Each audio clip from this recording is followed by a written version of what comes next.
Specific restitution is when someone who has wrongly gained possession of property, like cash or assets, must return it to the rightful owner.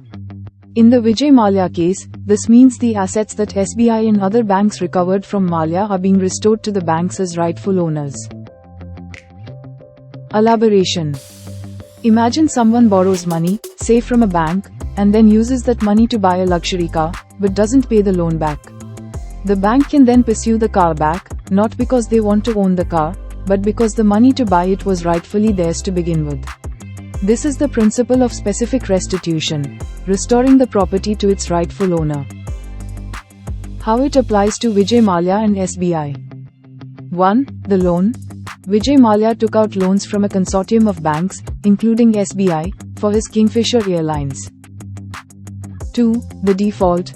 He defaulted on the loans. 3. The recovery. The banks, particularly SBI, pursued legal action to recover the loan amount. 4. The restitution. In this process, the banks recovered assets, including property, money, and shares, linked to Mallya, which were then restored to the banks. This means the assets were returned to the banks that had originally lent the money. And 5. Why not just cash? If the banks had simply sold the assets and taken the money, that would have been monetary restitution.